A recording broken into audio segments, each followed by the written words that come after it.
কি খবর প্রিয় তারকা শিক্ষার্থীরা, বাংলা প্রথম পত্রের আরও একটি ক্লাসে তোমাদের সবাইকে স্বাগতম জানাচ্ছি। আমরা বিগত দিনে রবীন্দ্রনাথ ঠাকুর সম্পর্কে জেনেছি, তার অপরিচিতা গল্পের ব্যবচ্ছেদ করেছি। সেই ধারাবাহিকতায় আজকে আমরা চলে এসেছি আমাদের অপরিচিতার জার্নির শেষ ক্লাসে, এবং সেই শেষ ক্লাসটাতে আমরা পুরোপুরিভাবে অপরিচিতার একটা ফুল ওভারভিউ দিয়ে ক্লাসটা শেষ করে দেব। আজকের ক্লাসটা বি আসছে, বি সি দুইটাই আসছে।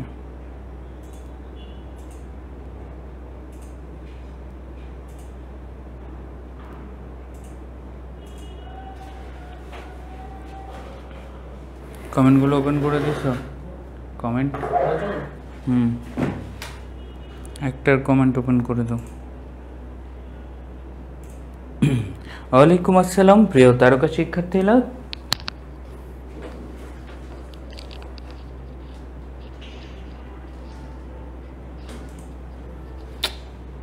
কিভাবে যে কি করে, নিচ দিয়ে কেন মাইক দিছে?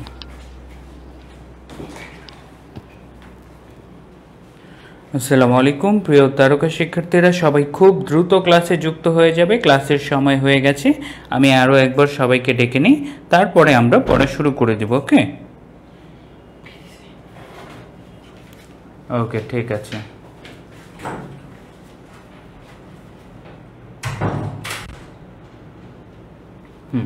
সবাই দ্রুত ক্লাসটাতে জয়েন হয়ে যাও। আজকে পড়ার বিষয় আলোচনা খুবই কম। আজকের বাংলা ক্লাসটা তোমাদের একটা ওয়ার্ম আপ ক্লাসের মতো মনে করবা, বিগত দিনে যা পড়ছো সেটার উপরে, এবং কি বলো দেখি, এবং হচ্ছে তারপরে নতুন যে তথ্যগুলো পড়বা, কারণ অপরিচিতা এমন একটা জায়গা দখল করে রাখে যে জায়গাটাতে আলোচনার প্রচুর বিষয় থাকে। ঠিক আছে, সো তোমাদের ক্লাসে জয়েন করতে লেট করলে একসাথে উত্তর করতে দেরি হবে, কেননা আমরা একসাথে পড়বো, একসাথে শিখবো, রাইট? তাহলে তোমাদের কাজ দ্রুত ক্লাসে জয়েন হওয়ার, সবাই দ্রুত ক্লাসে জয়েন করো।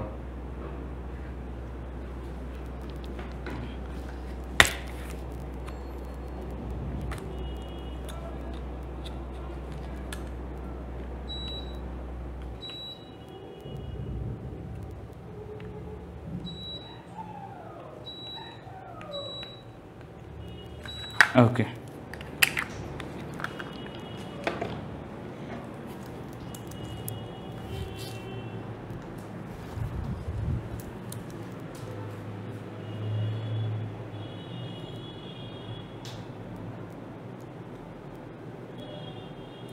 ওকে প্রেজেন্ট নেওয়া শেষ তোমাদের। এখন পড়ায় আমরা চলে যাই। যারা ফাউল কমেন্ট করে তারা কই? ফাউল কমেন্ট করা ব্যক্তি থাকবেই পড়ার মাঝে। সবাই যদি এক ধাঁচে পড়তো তাহলে তোমাদের সামনে আজকে ক্লাসের শুরুটা না একটা তোমাদের সামনে একটা ওভারভিউ রাখি। ওভারভিউটা কিসের জানো ভাইয়া? তো আমরা এডুকেশনে প্রতি বছর আমাদের প্রায়, যদি পেইড ব্যাচ ধরো সেক্ষেত্রে ৮,০০০-এর মতন স্টুডেন্ট পড়ে। এবারে তোমাদের বেলা সংখ্যাটা আরও বাড়বে। পেইড ব্যাচে যতগুলো ব্যাচ আসে সব মিলে ৮,০০০। দেন আমাদের কিছু ফ্রি কোর্স থাকে যেখান থেকে ১৫, এবং আমাদের অনলাইন ম্যারাথন ক্লাস ধরলে প্রায় ২০,০০০ প্লাস স্টুডেন্ট আমাদের এডুকেশনে ক্লাস করে। এখন আমার বাংলা ফার্স্ট পেপারের কথা বলি, গুচ্ছে 100% ক্লাসের লেকচার শিট বা নোট থেকে 100% কমন ছিল। ঢাবিতে শুধুমাত্র কি ছিল বলো দেখি? ঢাবিতে সেটা ছিল 98%, একটা কোশ্চেন শুধু শর্ট সিলেবাসের বাইরে এসেছিল। এবং ঢাবি রিটেনে চলে গেলে আবার সেই জায়গায়, সেটা তো জানোই তোমরা, একটা পুরো উদ্দীপক সরাসরি কমন চলে আসছে। এখন এই যে 20,০০০ জন শিক্ষার্থী, ঠিক আছে, এই যে 20,০০০ জন শিক্ষার্থী, লাস্ট মোমেন্টে আমরা কিন্তু ক্লাসের পড়াগুলো ফ্রিতেও রিভিশন করিয়ে দিয়েছিলাম, অনেকের উপকার হয়েছিল। কিন্তু ঢাবিতে সিট কয়টা ভাইয়া? তোমরা যারা বি ইউনিটের আছো তাদের সিট সংখ্যা কিন্তু খালি ২,০০০-এর কাছাকাছি। তার চেয়ে তো তাহলে 20,০০০-এর মধ্যে 2,০০০, বাকি 18,০০০ এডুকেশনের সেরা সার্ভিসে পড়েও চান্স পাবে না, এটা সত্য কথা। ইভেন তোমরা যারা ডিউ আইসিইউ ব্যাচে আছো তোমাদের মাঝেও কম্পিটিশন ভাইয়া। তোমরা অলরেডি এখন সব মিলায় প্রায় 2500 শিক্ষার্থী আছো। 2500 জনকে ঢাবি নিবে না, 2500 জনকে ঢাবি নিবে না, তো সিট নাই, নিবে কিভাবে? তাহলে বুঝতে পারতেছো তোমাদের এই টাইমটা থেকে তুমি নিজের মধ্যে, যেখানে তোমার পড়া আমরা কমন করে দিব, তোমাদেরকে পড়ার পদ্ধতি আমরা জানাই দিব, সবই আমরা করাই দিব, তোমরা শিখবাও, তারপরও তোমাদের মধ্যে সবাই চান্স পাইতে পারবা না, কারণ সিট নেই। তাহলে নিজেদের মধ্যে তোমাদের আলাদা একটা কম্পিটিশনের জায়গা তৈরি করতে হবে, যে আমি এখানে ভালো পড়ছি, আমাকে যেটা পড়াচ্ছে ভাইয়ারা এটা আরও 10 জনকে পড়াচ্ছে, অবভিয়াসলি আমরা বেশি জনকে পড়াবো, তাই না? তাহলে এই যে বাকি 10 জনকেও সেম পড়াই পড়তেছে, তোমাকে আলাদাভাবে নিজেকে স্ট্যান্ড আউট করতে হবে। সে অন্যরা যদি একবার রিভিশন দেয় তোমাকে 2বার রিভিশন পিরিয়ডে যেতে হবে। ক্লাসে যদি একটা জিনিস নোট করে তোমাকে ভাইয়ার বলা প্রত্যেকটা কথাকে আলাদা করে নোট করতে হবে। এখন এইভাবে আলগা কমেন্ট করে ইমোশন দেখায়, ফেসবুকে রিলস দেখে হবে, তোমার পড়াশোনা হবে মোটামুটিভাবে হবে, কিন্তু এই যে সেরাদের পর্যায়ে গিয়ে একটা পজিশন আনা, যখন ভর্তি পরীক্ষাটা দেওয়া শুরু হবে তখন বুঝতে পারবা সত্যটা আসলে কত কঠিন। এখন এই শুরুর সময় এত চাপ দিয়ে এডুকেশন ছাড়া আর কেউই পড়াচ্ছে না। আমরা পড়াচ্ছি কেন? আমাদের অভিজ্ঞতা কথা বলে। প্রথম থেকে যদি তুমি এভাবে বেসিক করে না গাও, লাস্ট মোমেন্টে হাহুতাশ করে যতই বলো একটা ভালো রেজাল্ট করতে পারবা না। তো এখনই সময় একটু সিরিয়াস হও এবং চলো আমরা পড়ায় মনোযোগ দিয়ে দিই। ওকে, ঠিক আছে। তো প্রথমেই আমরা বিগত দিনে কি পড়েছিলাম বলো দেখি। বিগত দিনে আমরা হরিশের ক্যারেক্টারের আলোচনা করেছিলাম। তাহলে এখান থেকে বলো দেখি, হরিশ সম্পর্কে আমরা জেনেছি তার সরস রচনার গুণ আছে, তারপর কি আত্মীয়দের কাছে কার কদর বেশি বলো দেখি। ওকে, যাবি এক্সামের সময় আছে ভাইয়া, যাবি এক্সামের সময় আছে। তাহলে এই যে হরিশ, শুনে রাখো, হরিশ কিন্তু কানপুরের বাসিন্দা না। একটা ফার্স্ট জিনিস তোমাদেরকে ক্লিয়ার করি, ঠিক আছে? আসর জমাতে পটু হরিশ, তার কিন্তু বাসস্থান কোথায় সেটা বলা নাই, জাস্ট হরিশ কি বলো দেখি, কানপুরে চাকরির সূত্রে ছিল। এটা ক্লিয়ার করে নাও, হরিশ কোথায় চাকরি করত? কানপুরে চাকরি করত। হরিশ যে কানপুরেরই বাসিন্দা এটার কোনো সত্যতা পাওয়া যায়নি। হরিশ যে কানপুরের বাসিন্দা এটার কোনো কি সত্যতা পাওয়া যায় না, ঠিক আছে? ওকে, তাহলে ক্লিয়ার? ওকে, ঠিক আছে, শুধুমাত্র চাকরি করত। হরিশের আলোচনার পরে আমরা এখন মূল আলোচনায় চলে যাব, আমাদের নায়িকার কাছে চলে যাব। আমাদের নায়িকাকে, গল্পের আমাদের নায়িকা হচ্ছে কল্যাণী, যাকে অপরিচিতা বিশেষণের আড়ালে, কি বলো দেখি, অপরিচিতা বিশেষণের আড়ালে গল্পটাকে প্রেজেন্ট করা হয়েছে। তো কল্যাণীর পরিবার থাকে কোথায়? ওই যে যেখানে হরিশ জব করত, কানপুরে। কল্যাণীর পরিবার থাকে কোথায়? কানপুরে। তার মা নেই, তার বাবা আছে। বাবার নাম কি? শম্ভুনাথ। হ্যাঁ, তার বাবার নাম কি? শম্ভুনাথ বাবু, ঠিক আছে? তার বাবার নাম কি? শম্ভুনাথ। এবং তারপরে কি বলো দেখি, তার ফ্যামিলির কথা বলা হচ্ছে। মামাকে তার ফ্যামিলির ব্যাপারে হরিশ পুরোটা জানায়, যে এককালে ইহাদের লক্ষ্মীর মঙ্গল ঘট ভরা ছিল। কি বলো দেখি, মঙ্গল ঘট ভরা ছিল। এখানে বলা হয়েছে কল্যাণীদের পরিবারের কথা। কেন?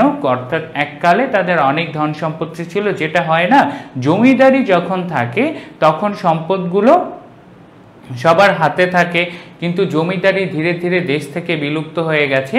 সে কারণে কল্যাণীর বাবার কাছে আস্তে আস্তে তাদের জমিদারির সম্পত্তি একদম খুবই কম, কিন্তু যা আছে সেটাও সাধারণ মানুষের হিসেবে ভালোই আছে, ঠিক আছে? তাহলে অনুপমের মামা অ্যাডমিশনে আসা কোশ্চেন এখন। তাহলে আমরা কল্যাণীর ফ্যামিলি সম্পর্কে একটা ধারণা পেলাম, কি কল্যাণী কানপুরের ফ্যামিলি, আগে থাকতো পশ্চিমবঙ্গে, সেখান থেকে কোথায় এসেছে? কানপুরে এসেছে। এককালে তাদের কি লক্ষ্মীর মঙ্গল ঘট ভরা ছিল, অর্থাৎ বেশ প্রতিপত্ত ছিল। এখন আর তেমন একটা নেই, তলায় অল্প একটু আছে। এখন তারপরে অনুপমের মামা কি করলো, বিয়ের ব্যাপারে জানলো। বিয়ের ব্যাপারে জানার পরে হচ্ছে মামাকে নিয়ে একটা খুব সুন্দর আলোচনা আছে, যে আলোচনাটা আমি আলাদা একটা পেইন্টে গিয়ে তোমাদেরকে দেখিয়ে দিই। ঠিক আছে ভাইয়ারা? ওকে, আমরা পেইন্টে চলে গেলাম এবং পেইন্টে এসে আমাদের এই আলোচনাটা ক্লিয়ার করি। মামা খুশি হয়েছে। মামা খুশি হয়েছে কেন? কারণ মামা কেমন বেয়াই চাইতো, যার টাকা নেই কিন্তু টাকা দিতে কসুর করবে না। কেমন বেয়াই চাইতো মামা? যার টাকা নেই কিন্তু টাকা দিতে কসুর করবে না, এমন বেয়াই চাইতো না। সেম ওয়েতে তাদেরও এই অবস্থা দেখে মামা রাজি হয়। এখন কন্যাকে তো আশীর্বাদ করতে যাইতে হবে, তাই না? কন্যাকে আশীর্বাদ করতে যাওয়ার সময় একটা কাহিনী হয়, সেটা হচ্ছে মামা কখনো কোথার বাইরে যায়নি, কলকাতার বাইরে যায়নি। মামা কখনো কোথাকার বাইরে যায়নি? মামা কখনো কলকাতার বাইরে যায়নি। ঠিক আছে? এবং মামার এই বাইরে যাওয়া নিয়ে প্রায় 10টার মতো এমসিকিউ আমাদেরকে পড়তে হবে। মামার এই বাইরে যাওয়ার কাহিনী নিয়ে কয়টা এমসিকিউ? 10টার মতো এমসিকিউ আমাদেরকে পড়তে হবে। মামার কি বলো দেখি, ভীতি, অর্থাৎ তিনি বাইরে যাওয়ার আসলে পক্ষপাতিত্ব ছিলেন না। প্রথম কথা, মামা কখনো কোথাকার বাইরে যাননি? কলকাতার বাইরে যাননি। এক, মামা সর্বোচ্চ কত দূর গিয়েছিলেন? এটাও বলা আছে, মামা সর্বোচ্চ হাবড়ার পুল পর্যন্ত গিয়েছিলেন। কি বলো দেখি? হাবড়ার পুল পর্যন্ত গিয়েছিলেন। ঠিক আছে? মামা কখনো কি বলো দেখি, সর্বোচ্চ কোথায় পর্যন্ত গিয়েছিলেন? ওকে,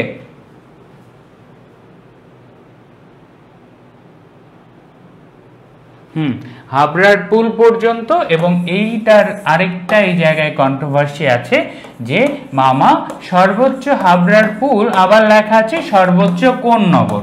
এই জায়গায় তোমরা ঝামেলা পাও যে হাবড়ার পুল আর কোন নগর দুটো যদি অপশনে থাকে, এখন আমরা কোনটা উত্তর করব? ঠিক আছে, কোন নগরও কলকাতার আন্ডারে, হাবড়ার পুলও কলকাতার আন্ডারে। এখন কাহিনীটা তোমাদেরকে ক্লিয়ার করে দেই। এখানে হাবড়ার পুলের কথাটা একটু কন্ট্রোভার্সিয়াল ওয়েতে বলা আছে। কি সেটা, সেটাও আমি তোমাদেরকে বলছি, একটু অপেক্ষা করো। ওকে, এই যে তো আমরা জাস্ট জানি যে মামা কলকাতার বাইরে পর্যন্ত যায়নি, তারপরে আমরা হাবড়ার পুল আর কোন নগর নিয়ে ঝামেলায় আছি। তো ভাইয়া শুনে রাখো, হাবড়ার পুলের কথাটা পুরোটাই অন্য কন্ট্রোভার্সিতে বলছে। মামা সর্বোচ্চ কোন নগর পর্যন্ত গিয়েছিল, কোন জায়গা, কোন নগর। হাবড়ার পুল উত্তর হবে না। কেন হবে না বলছি। তাহলে আমাদের নেক্সট এমসিকিউ হচ্ছে, মামা সর্বোচ্চ কলকাতার বাইরে কত দূর পর্যন্ত গিয়েছিল? কোন নগর পর্যন্ত গিয়েছিল? কত দূর? কোন নগর পর্যন্ত গিয়েছিল। এখন মামা কলকাতার বাইরের সব জায়গাকে মনে করে আন্দামান দ্বীপের অন্তর্ভুক্ত। মামার মতে কি বলো দেখি, কলকাতার বাইরের সব জায়গা, মামার মতে কলকাতার বাইরের সব জায়গা কিসের অন্তর্ভুক্ত? আন্দামান দ্বীপের অন্তর্ভুক্ত। কিসের অন্তর্ভুক্ত? আন্দামান দ্বীপের অন্তর্ভুক্ত। তোমরা শব্দার্থে আন্দামান দ্বীপ পড়েছো, দক্ষিণাঞ্চলের একটা দ্বীপ যেখানে অনেক প্রচন্ড পরিমাণে জনশূন্য। একটা সময়ে এই আন্দামান দ্বীপে কি বলো দেখি, শাস্তি হিসেবে বেশ কিছু জনগোষ্ঠীকে পাঠানো হয়েছিল। ঠিক আছে? ওকে, তাহলে মামার এই আলোচনা, মামার ভীতির আলোচনায় মামা কলকাতার বাইরে যায় না, সর্বোচ্চ কোন নগর পর্যন্ত গিয়েছিল, কলকাতার বাইরের সব জায়গাকে মামা কি মনে করে? আন্দামান দ্বীপের অন্তর্ভুক্ত বলে মনে করে। এখন হাবড়ার পুলের কাহিনীটা আসলো কোথায়, আর বিভিন্ন বইয়ে আমরা এইটা উত্তর পেলাম কেন, সেটাই এখন ক্লিয়ার করছি। এই জায়গায় এসে একটা আলোচনা আসে। সেই আলোচনাটা কি? সেই আলোচনাটা আসে এমন যে মামা যদি মনু হতো, অর্থাৎ মামা যেহেতু কলকাতার বাইরের সব কিছুকে আন্দামান দ্বীপের অন্তর্ভুক্ত মনে করে, তাহলে মামা যদি মনু, শব্দার্থে মনু আমি খুব ভালো করে পড়াইছি, কেউ ভুল করবা না। বিধানকর্তা, কি বলো দেখি, বিধানকর্তা বা শাস্তি শাস্ত্র, শাস্তি না, শাস্ত্র প্রণেতা। অর্থাৎ মামা যদি মনু হইতো বা মামা যদি বিধান লিখতো, তার হাতে যদি বিধান লেখা হতো, তাহলে মামা একটা কাজ করত। সেই কাজটা কি? হাবড়ার পুল পার হওয়াকে মামা মহাপাপ বানিয়ে দিত। মামা যদি বিধান লিখতো বা আইন লিখতো, থাকে না ধর্মে আমাদের আইন, এই খারাপ কাজ করা যাবে না, ওই খারাপ কাজ করা যাবে না। এখন মামা যদি এমন কোনো বিধান লিখতো পৃথিবীর, তাহলে মামা কাজ করে দিত যে হাবড়ার পুলটা, হাবড়ার পুল তো তোমরা জানোই কলকাতার ব্রিজ, সেই হাবড়ার পুল পার হওয়াকে মহাপাপ বানিয়ে দিত। ক্লিয়ার? তাহলে এই জায়গা থেকে হাবড়ার পুলের আলোচনা আসে, যেখানে হাবড়ার পুলের সাথে কত কোন জায়গার বাইরে যায়নি, এটার কোনো রিলেশন নাই। ঠিক আছে ভাইয়েরা? ওকে, ক্লিয়ার? তাহলে ওকে, ঠিক আছে ভাইয়া। তাহলে মামা যদি মনু হতো, তাহলে মামা কি পার হওয়াকে? হাবড়ার পুল পার হওয়াকে মহাপাপ বানিয়ে দিত। তাহলে মামা কেন কলকাতার বাইরে যায় না? এই জায়গার কন্ট্রোভার্সিয়াল কোশ্চেনটা আশা করি তোমাদের ক্লিয়ার হয়ে গেছে। খুব সহজভাবে বুঝিয়ে দিলাম। তারপরে এখন আমরা চলো আমাদের মূল পড়ায় ব্যাক যাই। তারপরে মূল পড়ায় ব্যাক গেলে, তাহলে যেহেতু মামা গেল না, কে গেল বলো দেখি? মামা যেহেতু যায়নি, গিয়েছে আরেকজন। সে আরেকজনটা কে বলো দেখি? সে আরেকজনটা হচ্ছে বিনু দাদা। বিনু দাদা। মামা যেহেতু গেল না, আশীর্বাদ করতে গিয়েছিল পরিবারের পক্ষ থেকে বিনু দাদা। এখন ফার্স্ট কোশ্চেন। আচ্ছা, আমরা আবার পেইন্টে চলে যাই। আমরা বিনু দাদা সম্পর্কে বেশ কিছু তথ্য জেনে আসি, এবং বিনু দাদা অ্যাডমিশনে বিনু দাদা সম্পর্কে বেশ কয়েকটা কোশ্চেন রিপিট হয়েছে। তাহলে আমরা এবারে চলে আসলাম কার মধ্যে? বিনু দাদার মধ্যে। বিনু দাদাটা কে? অনুপমের সাথে বিনু দাদার সম্পর্ক কি? এটা সবার আগে বলো। বিনু দাদা কে? অনুপমের সাথে বিনু দাদার সম্পর্ক কি? বলো ঝটপট। বিনু দাদা কে এবং বিনু দাদার সাথে অনুপমের সম্পর্ক কি?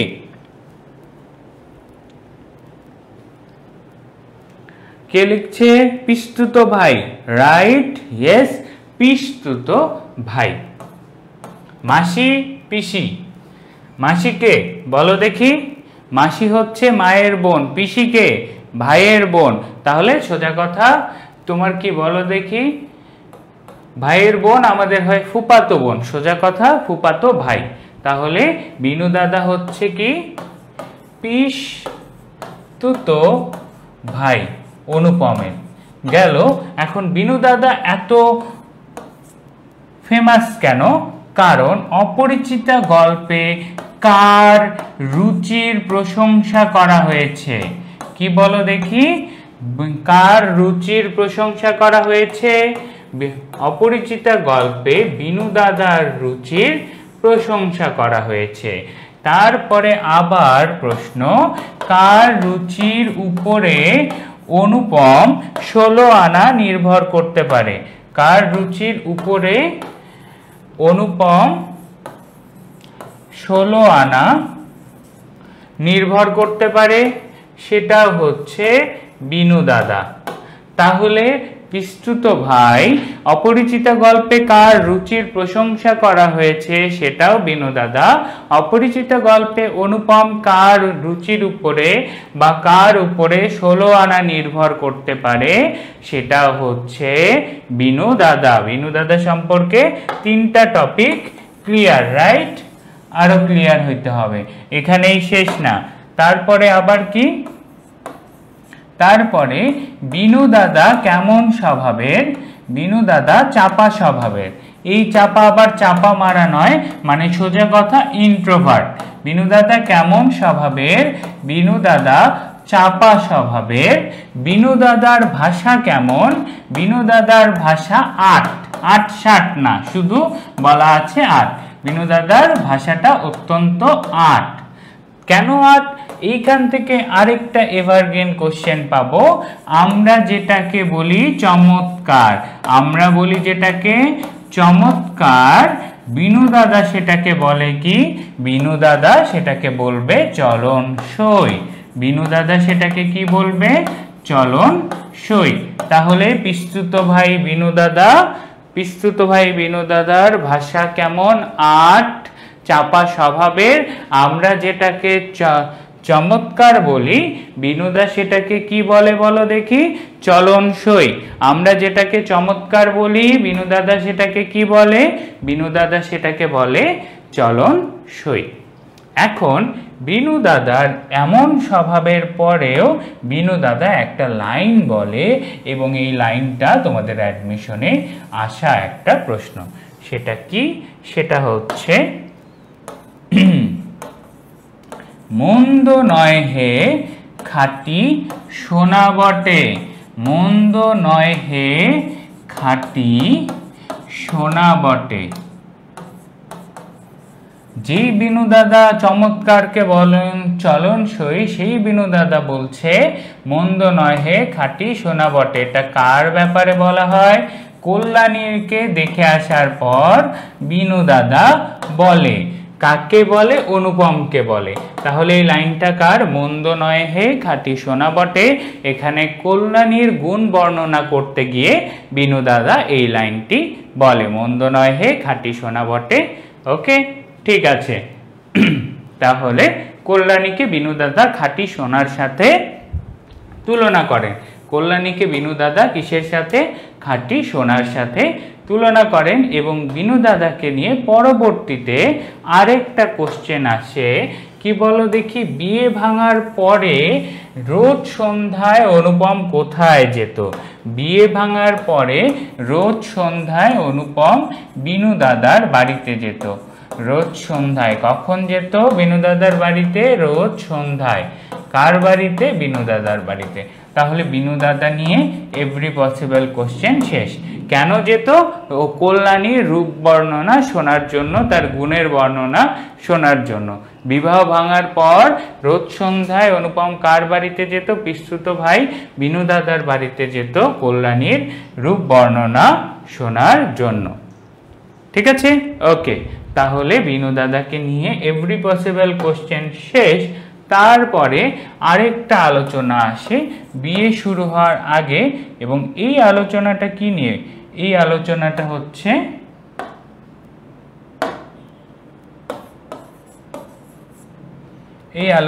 হচ্ছে আশীর্বাদ করে আসার পর। আশীর্বাদ করলো যে এই জায়গায় অনুপম একটা লাইন বলে, গত দিনই আমরা পড়েছি। কোন জায়গাটা? ওই যে বললাম মন্দ নয় হে খাঁটি সোনা বটে। ঠিক আছে, এটা বলার পর অনুপম একটা লাইন বলে যে তাহলে আমার পঞ্চস্বরের সাথে প্রজাপতির বিরোধ নেই। এই লাইনটা গতদিনই বুঝাইছি, যারা ক্লাস করনি তারা মনে নাই, মনে করাই দিচ্ছি। পঞ্চস্বর মদন দেবের কি ব্যবহৃত 5 ধরনের বাণ। মদন দেবকে প্রেমের দেব বা অনেক ক্ষেত্রে কামনা বাসনার দেব হিসেবেও গণ্য করা হয়। তাহলে মদন দেবের সাথে প্রজাপতি অর্থাৎ মনের বাসনার সাথে তার বিয়ের বউও ঠিক ভালো এবং মনের বাসনা ফুলফিল করবে এমন বউ পাইছে, সে কারণে তাদের মাঝে কোনো বিরোধ নেই। ঠিক আছে? ওকে, তাহলে এই ব্যাখ্যাটুকু হয়ে গেল। এবং আর একটা জাস্ট অ্যাডমিশনের জন্য গুরুত্বপূর্ণ কোশ্চেন, এটা নোট করে ফেলো। বিয়ের কয়দিন আগে বলো দেখি? বিয়ের কত দিন আগে শম্ভুনাথ বাবু অনুপমকে দেখতে আসেন? বিয়ের কতদিন আগে শম্ভুনাথ বাবু অনুপমকে দেখতে আসেন? উত্তর করে ফেলো। আমরা আবার স্লাইডে ব্যাক চলে যাব। ঠিক আছে? ওকে, এটা কাজ করে না কেন?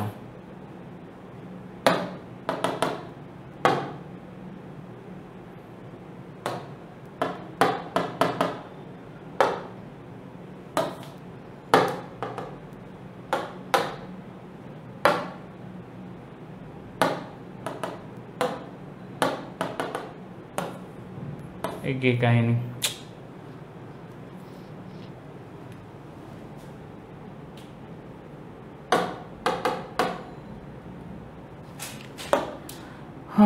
স্ক্রিন অক্কা পাইছে মনে হচ্ছে।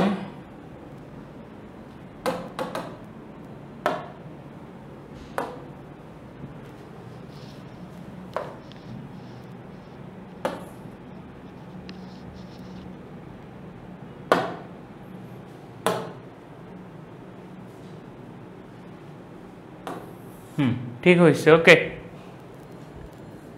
তাহলে কয়দিন আগে? 3 দিন আগে। কয়দিন আগে? 3 দিন আগে। বিয়ের মাত্র 3 দিন আগে শম্ভুনাথ বাবু কি বলো দেখি, শম্ভুনাথ বাবু অনুপমকে আশীর্বাদ করতে আসে। এবার যারা গল্পটা ভালো করে পড়নি তারা এই জায়গায় আটকে যাবে। কেন আটকে যাবে বলতেছি। শম্ভুনাথ বাবু কাকে অন্ধভাবে বিশ্বাস করত? শম্ভুনাথ বাবু কাকে অন্ধভাবে বিশ্বাস করত? উত্তর করো। শম্ভুনাথ বাবু কাকে?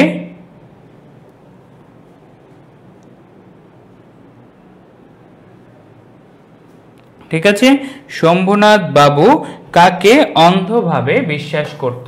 শম্ভুনাথ বাবু কাকে অন্ধভাবে বিশ্বাস করত? স্ক্রিনটা আটকে গেছিল সোহেল ভাই, ঠিক হয়েছে, হ্যাং করছিল। আচ্ছা, একটু অপেক্ষা করো।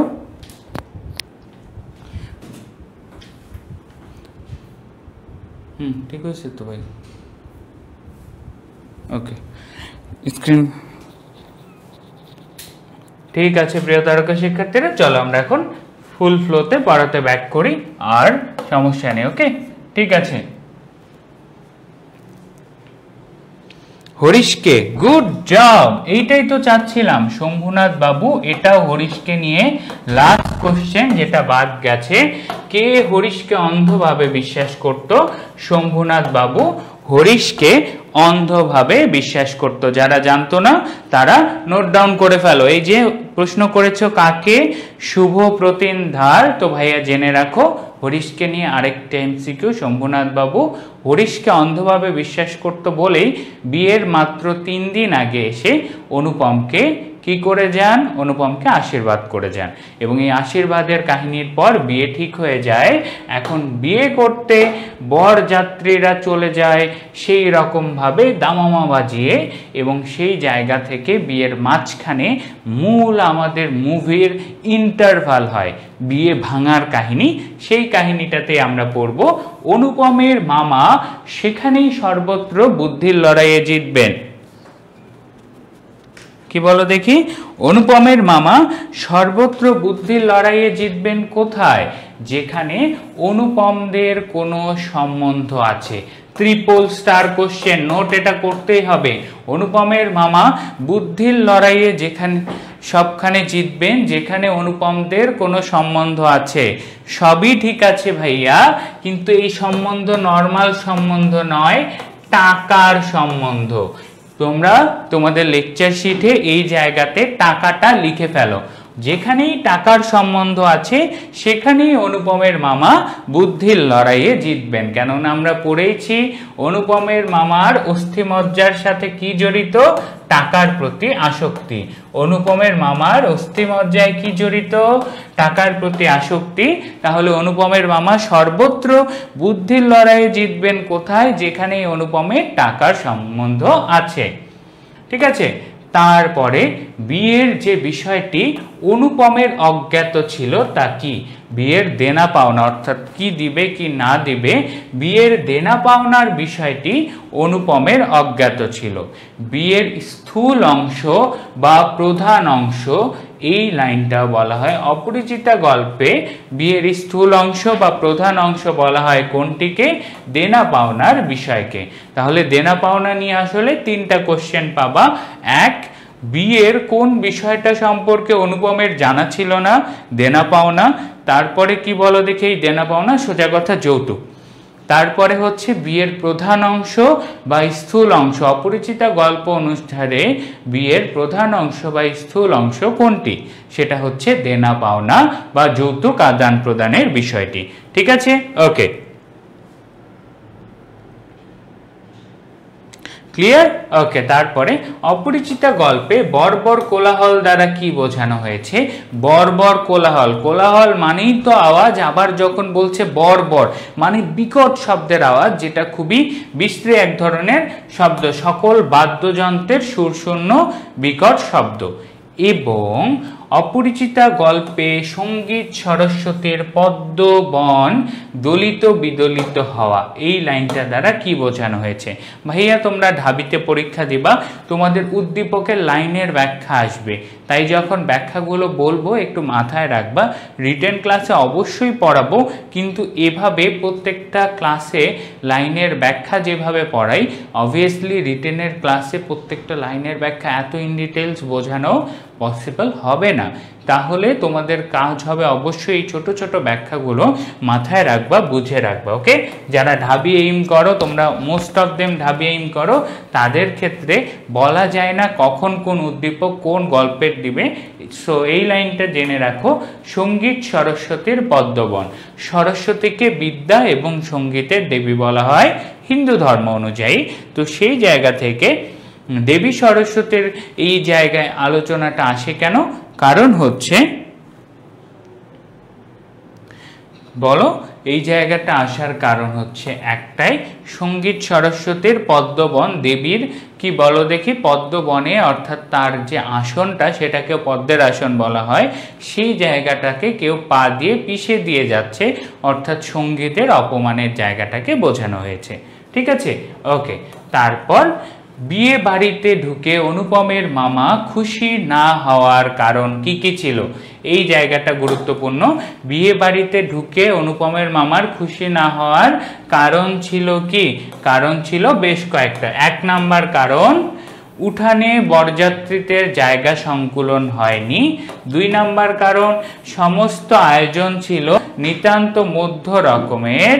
এবং 3 নাম্বার ছিল, শম্ভুনাথ বাপুর ব্যবহারটা নেহায়েত ঠান্ডা ছিল, তার বিনয় অজস্র ছিল না। তাহলে অপরিচিতা গল্পে শম্ভুনাথ বাবুর বিনয় কেমন ছিল? অজস্র ছিল না, বা নিতান্তই মধ্য রকমের। তাহলে কি বলো দেখি, শম্ভুনাথ বাবুর ব্যবহারটা নেহাতই ঠান্ডা এবং তার বিনয় অজস্র ছিল না। মামা ভেবেছে তারা ধনী মানুষ, বরপক্ষ আসছে, কি করবে, আসেন আসেন বসেন বসেন, মানে সেই রকমের বিনয় দেখাইতে দেখাইতে গদগদ করে দেবে, বিষয়টা এরকম না। ঠিক আছে, তাহলে বিয়ে বাড়িতে ঢুকে অনুপমের মামার খুশি না হওয়ার কয়টা কারণ পাবো? 3টা কারণ পাবো। এক হচ্ছে, বিয়ে বাড়িতে বরপক্ষের জায়গা হচ্ছিল না, সমস্ত আয়োজন মধ্যম রকমের ছিল, শম্ভুনাথ বাবুর ব্যবহার ঠান্ডা ও তার বিনয় অজস্র ছিল না। ঠিক আছে, ওকে, ক্লিয়ার? ওকে, এখন একটা খুবই গুরুত্বপূর্ণ কোশ্চেন, প্রথম যাত্রাতেই বিয়েটা ভেঙে যায়নি কেন? আবারও ভালো করে বলছি, প্রথম যাত্রাতেই অনুপমের বিয়ে ভেঙে যায়নি কার জন্য? যে বলতে পারবা তার জন্য চকলেট। প্রথম যাত্রাতেই অনুপমের বিয়ে ভেঙে যায়নি কার কারণে? বলো, প্রথম যাত্রাতে অনুপমের বিয়ে ভেঙে যায়নি কার কারণে? দেখি কে পারবা। অনুপমকে কি ছবিতে দেখা যায় যে আমাকে অনুপমের মতন লাগবে? বলো দেখি। হরিশের জন্য? হরিশ, হরিশ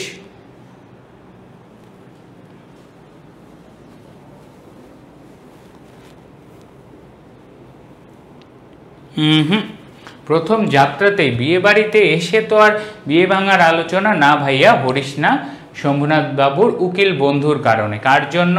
যারা উকিল বন্ধু লিখেছ তাদের জন্য আমি চকলেট ডেলিভারি করে দিচ্ছি। ঠিক আছে, এই নাও চকলেট, সি ইউনিটে পাঠিয়ে দিচ্ছি, বি ইউনিটেও পাঠিয়ে দিচ্ছি।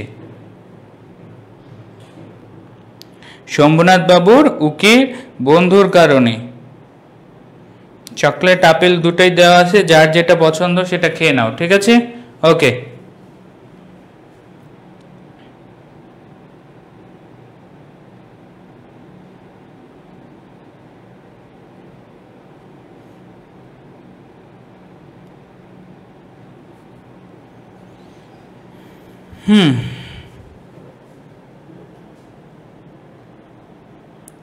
ওকে, ঠিক আছে। উকিল বন্ধুর কারণে। কি বলো দেখি? উকিল বন্ধুর কারণে। আর যদি পেরে থাকো চকলেটের নাম্বারগুলো ক্লাসে গুনে রাখবা, ঠিক আছে? যে ভাইয়া আমি এই ক্লাসে এতগুলো চকলেট পাইছি, সংবর্ধনায় আসবা, আমি চকলেটের বক্স নিয়ে বসে থাকবো, যার যার দাবি আছে আমার কাছ থেকে এসে চকলেট নিয়ে যাও, ঠিক আছে? ওকে, যাও, দাবি রাখার জায়গা দিয়ে দিলাম, ঠিক আছে? এখন অনলাইনেই নাও, অনলাইনেও নাও, চকলেট উপরে চলে গেছে। তোমরা এত বেশি কমেন্ট করছো যে আমার চকলেট উপরে চলে গেছে, খুঁজে দেখো পাবা, ঠিক আছে? ওকে, চলো এখন আমরা পড়ায় ব্যাক করি। তাহলে আমরা জানলাম প্রথম যাত্রায় শম্ভুনাথ বাবুর উকিল বন্ধু প্রচণ্ড পরিমাণে বিনয় দেখিয়ে মামাকে কি বলো দেখি শান্ত রেখেছে, না হলে খুব সহজেই বিয়েটা প্রথম যাত্রাতেই ভেঙে যেত। তো বিয়ের এই জায়গা পর্যন্ত কাহিনী হইল, দেনা পাওনার কাহিনী গেল, এবং সেই জায়গা থেকে কি বলো দেখি, সেই জায়গা থেকে অনুপমের মামার দুটো বেশি বৈশিষ্ট্য পাওয়া যায়, এবং এটা ট্রিপল স্টার কোশ্চেনের মধ্যে আবার পড়ে। ওই যে উপরে একটা বললাম কি, যেখানেই অনুপমের সম্বন্ধ আছে সেখানেই মামা বুদ্ধির লড়াই হারবেন না। এবং মামাকে নিয়ে আরেকটা কোশ্চেন, অনুপমের মামার জীবনের একমাত্র লক্ষ্য কি? কারো কাছে না ঠকা। অনুপমের মামার জীবনের একমাত্র লক্ষ্য হচ্ছে কারো কাছে না ঠকা, ঠিক আছে? ওকে, তাহলে অনুপমের মামার জীবনের একমাত্র লক্ষ্য কি বলো দেখি? অনুপমের মামার জীবনের একমাত্র লক্ষ্য হচ্ছে কারো কাছে না ঠকা। ওকে,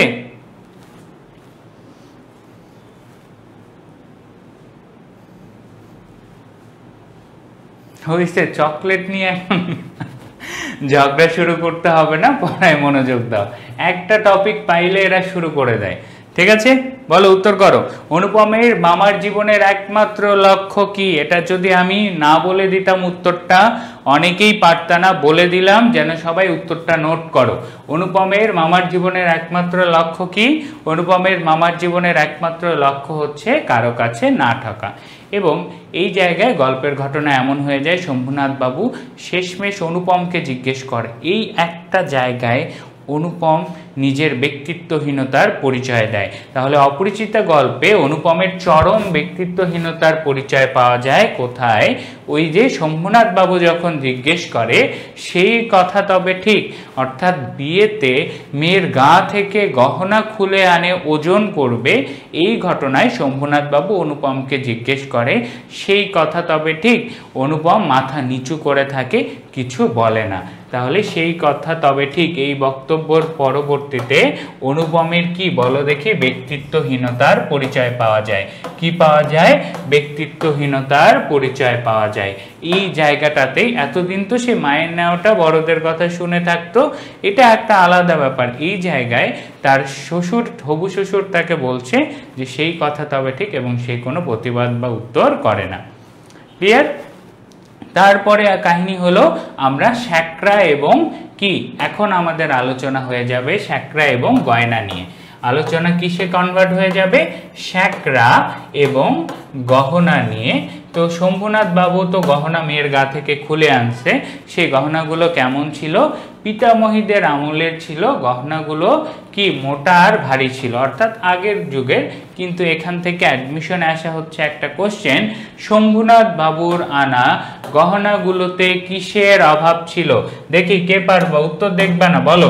শম্ভুনাথ বাবুর আনা গহনাগুলোতে কিসের অভাব ছিল? ওকে, ঠিক আছে। শম্ভুনাথ বাবুর আনা গহনাগুলোতে কিসের অভাব ছিল? ঝটপট উত্তর করো।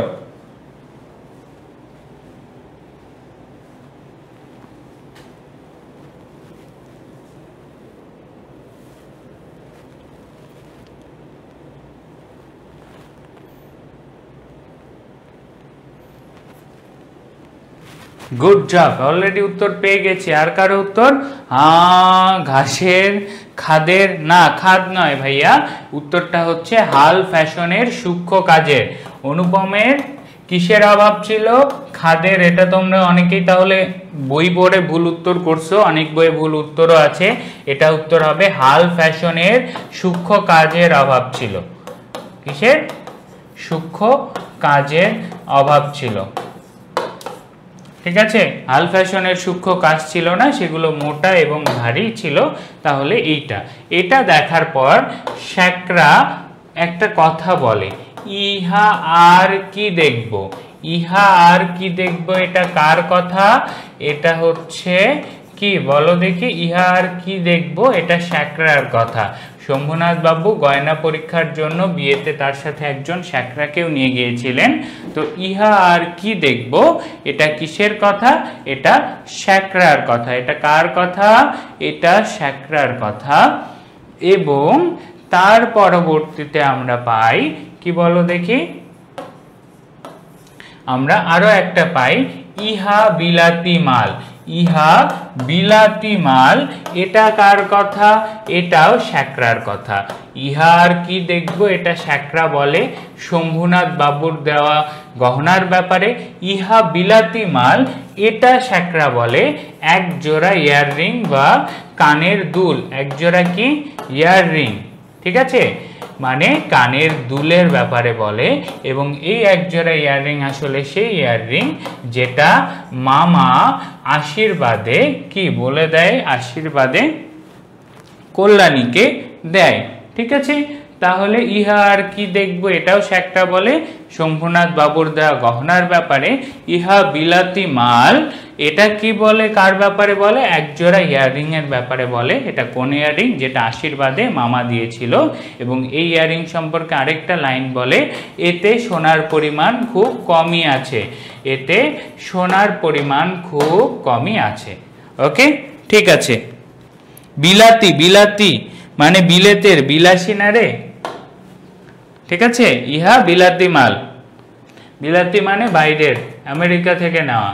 সোনার পরিমাণ খুব কম, খাদযুক্ত, সোজা কথা। ওকে, এ আর কি দেখবো, ইহা বিলাতি মাল। ঠিক আছে, মামার মুখ লাল হইয়া উঠিল, এটা তোমাদের অ্যাডমিশনে আসে কোশ্চেন। কেন? এটা হচ্ছে প্রত্যাশার বিপরীতে ঘটায় বা লজ্জায়। মামার এই জায়গায় মুখটা লাল হয়ে ওঠে কেন? লজ্জায় বা প্রত্যাশার বিপরীতে ঘটায়। কেন? কারণ তিনি আসলে প্রমাণ করতে চেয়েছিলেন গরিব তাকে ঠকাইতে চাইবে, কিন্তু তিনি ঠকবেন না। অপরদিকে দেখা গেল তিনি আসলে ঠকাচ্ছেন। এমন ঘটনায় লজ্জায় মামার মুখ লাল হয়ে যায়। এরপরের কাহিনী তো আমরা জানি, কি মামাকে খাইয়ে দেয়, খাইয়ে দিয়ে পাঠায় দেয়। ঠিক আছে, খাইয়ে দেয় কি পাঠায় দেয়। ঠিক আছে, তারপরে পাই দক্ষ যজ্ঞ, অর্থাৎ কি বলো দেখি, দক্ষ যজ্ঞের পালা সারিয়া হট্টগোল করে কি বলো দেখি, ধ্বংসযজ্ঞ চালিয়ে তোমার সবাই চলে যায়। কেন? কারণ শম্ভুনাথ বাবুর ব্যক্তিত্বের পরিচয় পাওয়া যায় এখানে, যেই জায়গায়, যেই পরিবারে তার মেয়ের লগ্নভ্রষ্ট হচ্ছে, এমন অবস্থায় মেয়ের গা থেকে গহনা খুলে এনে যারা গহনা চেক করে, আর যাই হোক তাদের পরিবারে শম্ভুনাথ বাবু নিজের মেয়েকে দিতে পারবেন না। তারপর থেকে একটা আনপপুলার কোশ্চেন, জাস্ট পড়তে পারো, আপনার কর্তব্য বরাত তারাদের উপর দিয়ে অন্য কোথাও মহানির্বাণ লাভ করিল কে? আপনার মানে নিজের, অর্থাৎ নিজের কর্তব্যের বরাত তারা, আকাশের তারাদের উপর দিয়ে কোথায় মহানির্বাণ মানে কি মুক্তি, অন্য কোথাও মুক্তি লাভ করলো কে? অভ্রের ঝাড়। মানে কি সবকিছু ভাঙাভাঙি করে দক্ষ যজ্ঞের পালা সারিয়ে বরপক্ষ চলে যায়। এবং অভ্রের ঝাড় মানে হচ্ছে মাইকার একটা ঝাড়বাতি, যেটা দিয়ে আলো দেয়। যেহেতু সবকিছু ভাঙাভাঙি হয়ে গেছে, অভ্রের ঝাড় বন্ধ। অভ্রের ঝাড়ের কাজ কি ছিল? লাইট দেওয়া। তো নিজের এই লাইট দেওয়ার দায়িত্ব আকাশের তারাদেরকে দিয়ে দেয় মাইকা বা অভ্রের ঝাড়, যে তারারা এখন আলো দিবে। সেই জায়গা থেকে এই লাইনটা বলা। তাহলে নিজের কর্তব্যের বরাত তারাদের উপর দিয়ে যায় কি? অভ্রের ঝাড়। এটা একটা যা সাহিত্যিক লাইন। ঠিক আছে, তারপর ওইটা নিয়েই কথা বলে যে কলি যে 4 পোয়া হইয়া আসিল। এইটা কারা বলে বলো দেখি? এটা বলে হচ্ছে সবাই, অর্থাৎ বরপক্ষের সকলের কথা এটা। কলি যে 4 পোয়া হইয়া আসিল, অর্থাৎ মানে কলিযুগ সম্পূর্ণরূপে আত্মপ্রকাশ করেছে। 4 পোয়া মানে সম্পূর্ণ, কি বলো দেখি? 4 পোয়া মানে সম্পূর্ণ। জেনে রাখো 4 পোয়া শব্দের অর্থ কি? সম্পূর্ণ বা পরিপূর্ণ। ঠিক আছে, তার মানে সেই যুগ, যে যুগে অন্যায় মহাপাপ তাদের মধ্যে বরপক্ষকে এভাবে অপমান করলো, ঠিক আছে, সেই বিষয়টাই এখানে তুলে ধরা হয়েছে। ঠিক আছে, তাহলে কলিজে 4 পোয়া হইয়া আসিল, এখানে কি বোঝানো হয়েছে? কলিজে, ক্লিয়ার? ওকে, এখানে বলা হয়েছে পরিপূর্ণরূপে কলিযুগের আত্মপ্রকাশ। দেখি মেয়ের বিয়ে দেন কেমন করিয়া, উক্তিটি কার? সকলের। দেখি মেয়ের বিয়ে দেন কেমন করিয়া, এই উক্তিটাও সকলের। কলিজে 4 পোয়া হইয়া আসিল, এই উক্তিটাও সকলের। এই সকল কারা? বরপক্ষরা। ঠিক আছে, এবং এর পরবর্তীতে আমরা আলাদা একটা ফেজে চলে যাব। বিয়ে ভাঙা শেষ, হিতৈষীরা বুঝাইল মামাকে। হিতৈষীরা মানে কি? এই জায়গা থেকে একটা শব্দ পাবো আমরা, হিতৈষী। বলো, হিতৈষী শব্দের অর্থ কি? এই শব্দের অর্থ হইলে এই জায়গাটা আমাদের শেষ। ওকে, হিতৈষী শব্দের অর্থ কি?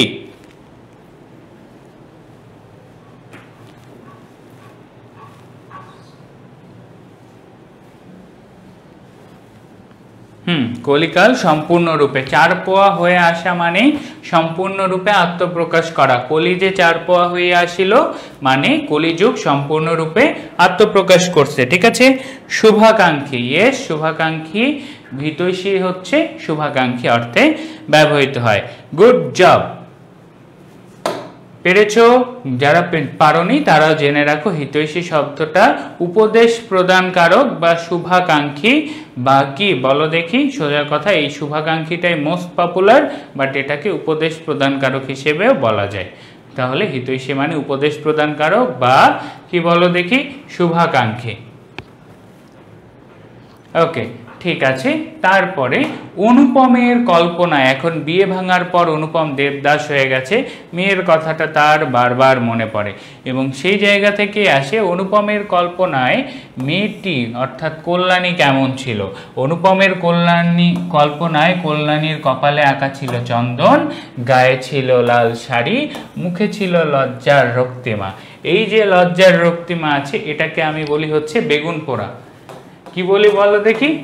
বেগুন পোড়া বলি আমি এটাকে। কেন? কারণ অনেকেই ফেস আছে যাদের স্কিনটা একটু সেন্সিটিভ, তাদের ক্ষেত্রে বিষয়টা এমন হয়ে যায়, বেগুন পোড়ায় দেখবা চারপাশের জায়গায় মাঝখানের লেয়ারটাতে কালোর আভাটা একটু বেশি হয়।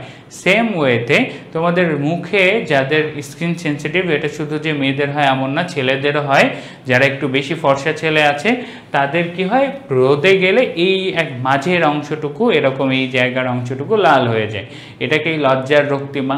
এখন যারা অন্য মেয়েরা আছে তারা এখন ব্লাশ দিয়ে নকল করে বানানোর চেষ্টা করে। সো আমাদের কল্যাণীর মেকআপ দেওয়ার দরকার ছিল না, তার মুখ এমনিতেই লজ্জায় লাল ছিল অনুপমের কল্পনায়। তাহলে অনুপমের কল্পনায় কল্যাণী কি ছিল বলো দেখি? অনুপমের কল্পনায় কল্যাণীর কপালে আঁকা ছিল চন্দন, গায়ে ছিল লাল শাড়ি, মুখে ছিল বেগুন পোড়া বা লজ্জার রক্তিমা। ঠিক আছে, ওকে, বুঝতে পারছো? ক্লিয়ার? তাহলে আমরা জানতে পারলাম কল্যাণী ন্যাচারাল বিউটি ছিল। কল্যাণী কি বলো দেখি? ন্যাচারাল বিউটি ছিল, তাকে আর আলাদা করে মেকআপ ইকুইপমেন্ট ইউজ করতে হয়নি। ঠিক আছে, ওকে,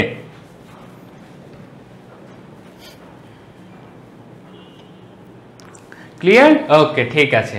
এখন চলো, আমরা আগেই পড়েছি অনুপম বিনু দাদার বাড়িতে যেত প্রতিদিন সন্ধ্যায়। কেন?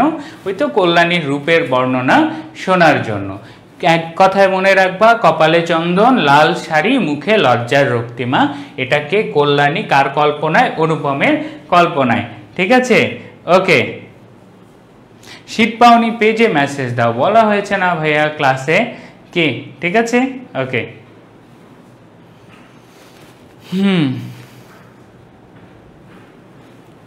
তারপরে মেয়েটিকে আমার ফটোগ্রাফ দেখানো হয়েছিল। খুবই সুন্দর কোশ্চেন, অ্যাডমিশনের কোশ্চেন শেষ। নেক্সট কোশ্চেনে আমরা যখন পড়ায় মজা করব, মজা থাকবেই, তার বাইরে যখন পড়ায় ব্যাক করব শুধু পড়া। ঠিক আছে, মেয়েটিকে আমার ফটোগ্রাফ দেখানো হয়েছিল। অনুপম এই কথা জানতে পারলো কার কাছে? হরিশের কাছ থেকে। মেয়েটিকে অর্থাৎ কল্যাণীকে যে অনুপমের ছবি দেখা হয়েছিল, অনুপম এটা কার কাছ থেকে জানতে পারে? হরিশের কাছ থেকে জানতে পারে। কার কাছ থেকে? হরিশের কাছ থেকে জানতে পারে। তারপরে কাহিনী হয়ে যায় অনুপমের মাকে সে তীর্থে নিয়ে যাবে এবং আমাদের গল্পের লাস্ট পার্টে আমরা অলরেডি চলে আসছি। আর অল্প একটু আলোচনা আছে, এটুকু করার পর ভাইয়া অপরিচিতা গল্পের 1000টা প্রশ্ন ব্যাংক নাও, যা নাও, এমন একটা কোশ্চেন তুমি পাবা না যেটা তুমি উত্তর করতে পারবা না। ঠিক আছে, তো সেই জায়গা থেকে তোমাদের আলোচনাটায় আমরা চলে আসি। কি বলো দেখি? মাকে তীর্থে নিয়ে যাবার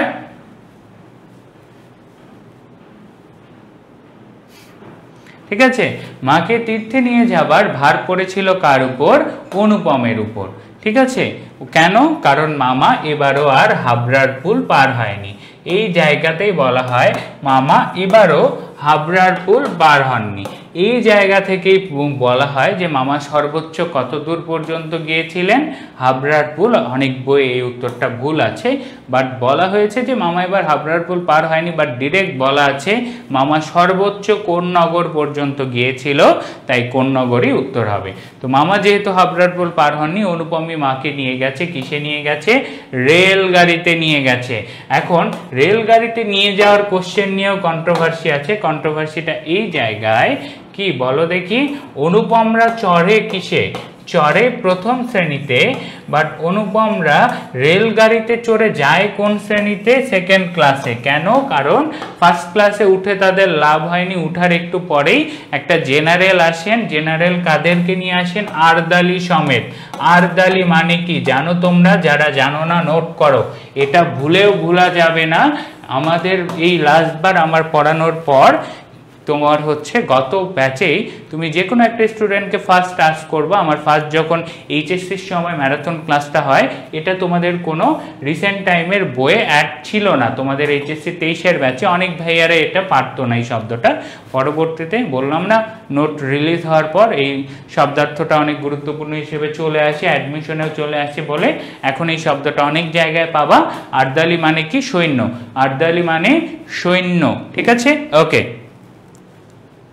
সৈন্য বা সৈনিক। ঠিক আছে, যে দুটোই একই জিনিস। তাহলে যারা জানো না তারা নোট করে ফেলো। আরদালি মানে কি? সৈন্য বা সৈনিক। ঠিক আছে, ওকে।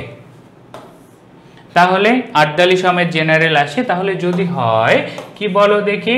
কোন শ্রেণীর টিকিট কেটেছিল অনুপম? First class. কোন শ্রেণীতে চড়ে গিয়েছিল? তখন উত্তর কি হবে বলো দেখি? সেটার উত্তর সেকেন্ড ক্লাসই দিতে হবে, কারণ ফার্স্ট ক্লাসে উঠে সে যাইতে পারে নাই। সে ফার্স্ট ক্লাসে উঠে ট্রেনে যাইতে পারে নাই। ঠিক আছে, ওকে। তখন ফার্স্ট ক্লাসে বসে অনুপম দেখে একটা মেয়ে কথা বলে, শিগগির চলে আয়, এই গাড়িতে জায়গা আছে। উক্তিটি কার? উক্তিটি কল্যাণের। কল্যাণীর কণ্ঠস্বরকে অনুপম কিসের সাথে তুলনা করেন? এটা বাংলা গান হবে না, শুধু গানের সঙ্গে। কল্যাণীর কণ্ঠস্বরকে অনুপম কিসের? ভাইয়া আমার একটা প্রশ্ন, অনুপম কল্যাণীর পাশে কত বছর সময়? 22 নাকি 23? বুঝছি, আমি ওটা তোমাকে ক্লিয়ার করছি। এটা নিয়ে এখন প্রচুর কন্ট্রোভার্সি শুরু হয়েছে, যদিও বা বইয়ে শুধুমাত্র কি বলো দেখি 27 বছরের একটা কাহিনী বলা আছে। কেন বলা আছে? ওই জায়গায় কন্ট্রোভার্সির জায়গাটা কি আমি ক্লিয়ার করে দিব বয়সের আলোচনা একদম শেষে। ঠিক আছে, ওকে, প্রশ্নটা দেখে রাখলাম। ঠিক আছে, ক্লিয়ার? তাহলে প্রথম প্রশ্ন, কল্যাণীর কণ্ঠস্বরকে অনুপম কিসের সাথে তুলনা করে? গানের সাথে। কল্যাণীকে নিয়ে যত তুলনা, অনুপমের তুলনা জানছি না, এবার কল্যাণীর তুলনা জানো। কল্যাণীকে বিনু দাদা তুলনা করে কিসের সাথে? খাঁটি সোনার সাথে। খাঁটি সোনার সাথে। কল্যাণীর কণ্ঠস্বরকে অনুপম তুলনা করে গানের, কি বলো দেখি? গানের সাথে। অপরদিকে কল্যাণীর উচ্চতাকে অনুপম কিসের সাথে তুলনা করে? রজনীগন্ধা ফুলের সাথে। কিসের সাথে? রজনীগন্ধা ফুলের সাথে। তাহলে কল্যাণীর এই তুলনাগুলো একদম ঝটপট টক করে ফেলো। কল্যাণীর কণ্ঠস্বরকে অনুপম কিসের সাথে তুলনা করে? গানের সাথে। উচ্চতাকে কিসের সাথে তুলনা করে? রজনীগন্ধা ফুলের সাথে। এবং কল্যাণীকে বিনু দাদা কিসের সাথে তুলনা করে? খাঁটি সোনা হিসেবে তুলনা করে। ঠিক আছে, ওকে। একটা কোশ্চেন আসছে এবং সেই কোশ্চেন আসার কোনো নিয়ম নাই। এখন কেন করছে? কারণ বলে দিয়েছে এবারও ঢাবির সার্কুলারে শর্ট সিলেবাসের বাইরে প্রশ্ন আসবে না, এমনই সিলেবাস আসবে। বাট তারপরেও আমরা আমাদের অ্যাডভান্সমেন্টের জন্য এখন তোমাদের এত বড় সিলেবাস শর্ট সিলেবাসের বাইরে পড়ালে তোমাদেরকে সেটা তোমাদের মেকআপ করা খুবই কষ্টকর হয়ে যাবে। বাট তারপরেও আমরা এর আগে 21-এর দিকের যে সিলেবাসটা আছে সেটার জন্য আমরা একদম লাস্ট মোমেন্টে, সোজা কথা পরীক্ষার আগে বমি খাওয়াবো, পরীক্ষায় বমি করে গিলে দিবা, এরকম লাস্ট মোমেন্টে আউট অফ দ্য সিলেবাসের কিছু মেজর টপিকের মেইন ক্যারেক্টারের আলোচনা করে তোমাদেরকে দিয়ে দিব, যেটা তুমি অ্যাডমিশন পিরিয়ডে কোথাও পাবা না, বাট আমরা দিব ইনশাল্লাহ। এটা আমাদের কথা আছে এবং এটা থাকবেই। অর্থাৎ তোমাদের আউট অফ দ্য সিলেবাসের এর আগে 21-এর মোস্ট সিলেবাসের অংশটুকু নিয়ে তোমাদেরকে একটা মেমোরাইজেশন টাইম চলবে, যে মেমোরাইজেশন টাইমে আমরা এই পার্টগুলো করিয়ে দিব। ওকে, ঠিক আছে। ওকে ওকে চলো, অনুপমের কাছে চিরকাল বড় সত্য কি? খুবই গুরুত্বপূর্ণ। অনুপমের কাছে চিরকাল বড় সত্য হচ্ছে গলার স্বর। তার রূপ লাগে না, কিছু লাগে না, তার কাছে মোস্ট অফ চিরকাল বড় সত্য হচ্ছে গলার স্বর। এবং অনুপমের মধ্যে, মানুষের মধ্যে যা অন্তরতম এবং অনির্বচনীয়, তার চেহারা কেমন? তার চেহারা হচ্ছে কণ্ঠস্বর। তাহলে কণ্ঠস্বর নিয়ে অনুপমের ফ্যাসিনেশন আছে। কি বলো দেখি? তার গলা নিয়ে ফ্যাসিনেশন আছে। কার গলার সুর কেমন সেটা নিয়ে অনুপমের ফ্যাসিনেশন আছে, যে অনুপমের কাছে চিরকাল বড় সত্য হচ্ছে গলার স্বর, মানুষের মধ্যে যা অন্তরতম অনির্বচনীয় সেটার চেহারা হচ্ছে কণ্ঠস্বর। ঠিক আছে। অনুপম টিকিট কেটেছিল কিসের? প্রথম শ্রেণীর। কল্যাণী ছিল সেকেন্ড ক্লাসের কামরায়। ঠিক আছে, এবং ওরা সেকেন্ড ক্লাসে করেই চলে যায়, এটা আমরা জানি। প্ল্যাটফর্মে বসে অপেক্ষা করছিল কারা? প্ল্যাটফর্মে বসে, আচ্ছা আটকে গিয়েছে কি না? আটকায়নি, ঠিক আছে।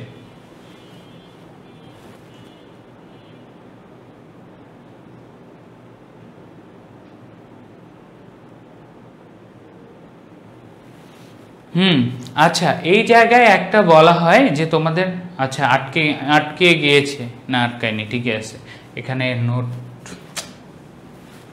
ওই স্টুডিওটা বেটার। চলো এখন তাহলে কল্যাণী ছিল সেকেন্ড ক্লাসের কামরায়। আর তোমরা যে বলছো, হ্যাঁ আমার যতদূর মনে হয় সাহিত্যের রস উপলব্ধিতে এবং তার রিয়াকশনে, যে কল্যাণীর যে পরিমাণে ব্যক্তিত্ব, আমার মনে হয় কল্যাণী অনুপমকে চিনেছিল। কেন চিনেছিল? ওকে, ঠিক আছে। তারপরে চলো কি, গাড়িতে ওঠার সময় স্টেশনে পড়ে রইল ক্যামেরা। ওই যে তাদেরকে যখন ফার্স্ট ক্লাসের কামরা থেকে নামিয়ে দেওয়া হয়, তারপরে কল্যাণী অনুপমকে এই কামরায় আসতে বলে, অনুপমদেরকে। এবং সেই জায়গায় আসার জন্য গাড়িতে ওঠার সময় স্টেশনে অনুপম কি ফেলে রাখে? স্টেশনে অনুপম ক্যামেরা ফেলে রেখে যায়। কি ফেলে রেখে যায়? ক্যামেরা ফেলে রেখে যায়। কণ্ঠ দিয়ে ছেলেরা মেয়েদেরকে মেরে ফেলতে পারে, এটা অবশ্য ঠিক। মেয়েদের ভোকাল পিচ অনেক, কি বলো দেখি? Pitch high. মেয়েদের ভোকালের পিচ অনেক হাই। যত পিচ বেশি হবে গলার, কি বলো দেখি, তত তীক্ষ্ণ শব্দ হবে। এবং যত ছেলে এই যে কম্পন বেশি হবে, তীক্ষ্ণ শব্দ, ইভেন কাঁচও ভাঙা যায়, তোমরা এই পিচের আওয়াজ দিয়ে জানো। আর ছেলেদের পিচ কম হয়, তাদের কম্পন কম, সেই জন্য গলার আওয়াজ ভরাট হয়। যেমন তোমরা আমাকে নর্মালি যখন কথা বলতে দেখো, আবার সেম তোমাদের ওই যে ওরিয়েন্টেশন ক্লাসে আমার কথার ভোকাল একটু চেক করে দেখবা, অনেক ডিফারেন্স আছে। তোমাদের সামনে আমি যখন পড়াই, যত ভালোভাবে ক্যাজুয়ালি পড়াইতে পারবো, যখনই আমি উপস্থাপনায় চলে যাই গলার ভয়েস আলাদা হয়ে যায়। কেন হয়? এই যে পিচের খেলা, এটা মেয়েদের জেনে রাখো, যারা সায়েন্সে আছো তারা তো এমনিতেই জানো, মেয়েদের ভয়েসের পিচ বেশি হয় বলে তাদের কথাটা একটু তীক্ষ্ণ, বাট ছেলেদের কথাটা পিচ কি বলে দেখি কম হওয়ার কারণে ছেলেদের গলাগুটা অনেকটা ভরাট হয়। ঠিক আছে, ওকে। তাহলে গাড়িতে ওঠার সময় অনুপম স্টেশনে কি ফেলে রাখে? ক্যামেরা ফেলে রাখে। রজনীগন্ধার শুভ্র মঞ্জুরির মতো সকল বৃত্তটির উপর দাঁড়াইয়া যে গাছে ফুটিয়াছে, সে গাছকে সে একেবারে অতিক্রম করে উঠেছে। সোজা কথা, রজনীগন্ধার সাথে তুলনা করছে। শেষ। গাড়িতে কল্যাণীর সঙ্গে ছিল 2 থেকে 3টি ছোট ছোট মেয়ে।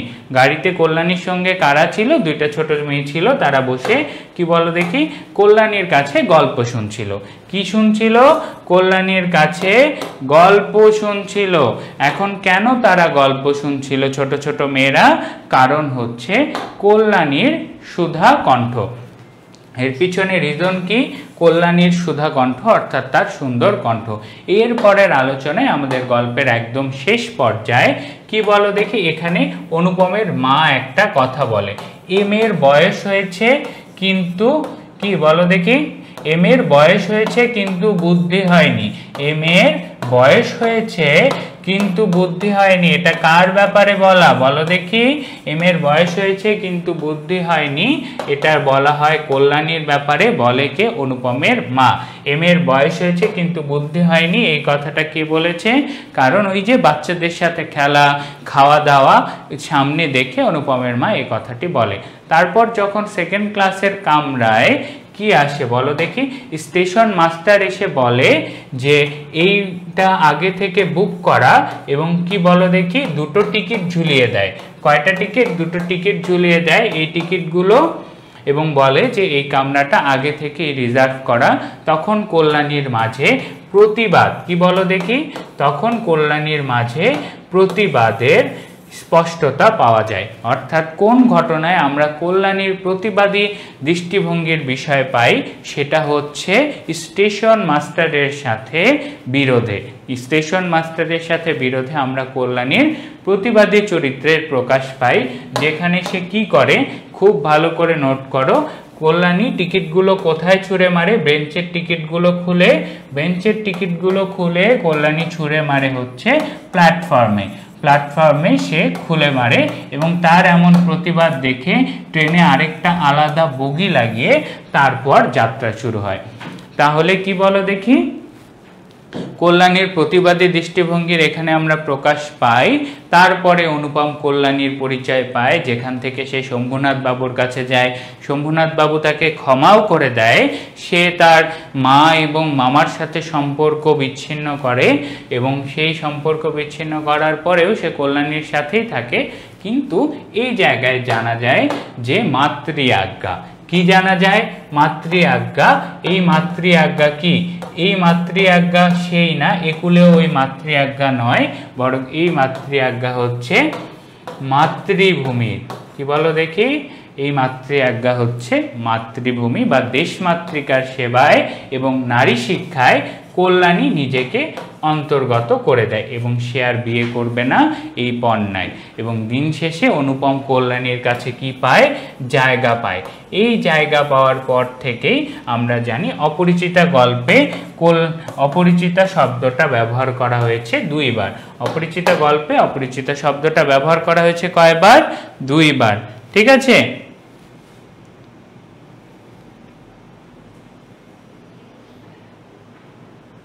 ক্লিয়ার? তাহলে মাতৃ আজ্ঞা অর্থাৎ মাতৃভূমি, একুলেও মাতৃ আজ্ঞা মাতৃভূমি। কল্যাণী নিজেকে কিসে? দেশমাতৃকার সেবা এবং নারী শিক্ষার জন্য নিয়োগ করেছে। এবং কি বলো দেখি, অনুপমকে সে স্বামী হিসেবে গ্রহণ না করলেও বন্ধু হিসেবে আছে সে, এবং এই জায়গা সে কল্যাণীর জীবনের একটি অংশ হতে পাওয়াকেই নিজেকে বড় মনে করছে। অর্থাৎ সে কল্যাণীর জীবনে কি পেয়েছে? জায়গা পেয়েছে। এবং অপরিচিতা গল্পে অপরিচিতা বিশেষণটা দুইবার ব্যবহার করা আছে। এখন কাহিনী হচ্ছে বয়স নিয়ে ঝামেলা। ঠিক আছে? বয়স নিয়ে ঝামেলাটা কন্ট্রোভার্সিয়াল হয়ে যায় একটা স্ট্যাটাস স্পষ্ট না করার জন্য।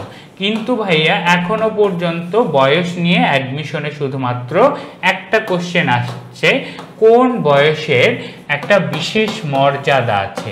কোন বয়সের একটা বিশেষ মর্যাদা আছে? 27 বছর বয়সে বিশেষ মর্যাদা আছে, এইটুকু তোমরা লেখো। কি বলো দেখি, কোন বয়সের বিশেষ মর্যাদা আছে?